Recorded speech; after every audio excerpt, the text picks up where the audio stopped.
आज वंदे मातरम को बुनियाद बनाकर राजनीति की जा रही है। हम भारतीय मुसलमान इंडियंस बाय चॉइस हैं, बाय चांस नहीं। सारे जहां से अच्छा हिंदुस्तान हमारा, हम बुलबुले हैं इसके, ये गुलसिता हमारा।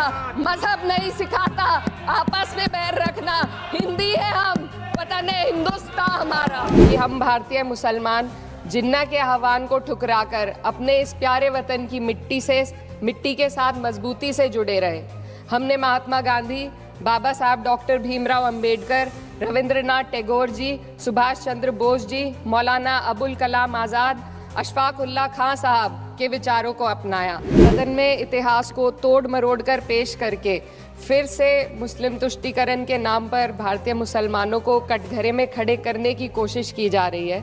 लेकिन मैं सदन में बताना चाहूँगी, वंदे मातरम के किन छंदों को राष्ट्रगीत के तौर पर अपनाया जाए, ये फैसला सर रविंद्रनाथ टैगोर और सुभाष चंद्र बोस जी जैसे नेताओं के परामर्श के बाद हुआ। क्या अब हम उन महान नायकों की समझ पर प्रश्न चिन्ह उठाएंगे? उन्हें देश को बांटने वाला और तुष्टीकरण करने वाला कहने का पाप करेंगे? उन महान हस्तियों ने वंदे मातरम के उन छंदों को अपनाया जिन्होंने देश के हर वर्ग, हर धर्म के मानने वालों को एक सूत्र में पिरोने का काम किया। और मैं एक घटना आप लोगों के सामने रखना चाहती हूँ। वर्ष 1998 में उत्तर प्रदेश सरकार के मंत्री रविंदर शुक्ला जी ने स्कूलों में राष्ट्रगीत को गाना अनिवार्य कर दिया था। लेकिन तब के तत्कालीन प्रधानमंत्री अटल बिहारी वाजपेयी जी ने, जो उस समय लखनऊ के दौरे पर थे, उत्तर प्रदेश सरकार के इस फैसले पर नाराजगी जताई और यूपी सरकार ने राष्ट्रगीत को अनिवार्य करने वाले मंत्री को बर्खास्त कर दिया था। अब मैं सत्ता पक्ष से सवाल करना चाहूंगी,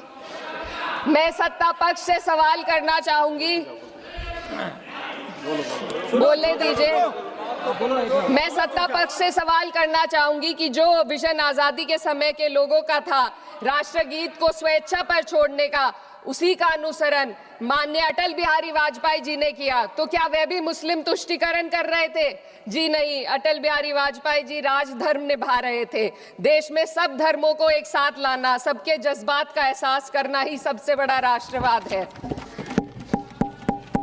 माननीय अध्यक्ष महोदय, आज हमें वंदे मातरम के असली भाव को समझना जरूरी है। यह गीत तो देश के जल, जंगल, जमीन, हरियाली और निर्मल हवा की वंदना को समर्पित है। यह भारत की जन जन की मंगल कामना करता है कि भारत का हर नागरिक स्वस्थ रहे, सुरक्षित रहे और सम्मान के साथ जी सके। सुजलाम सुफलाम का अर्थ है, सुनिए,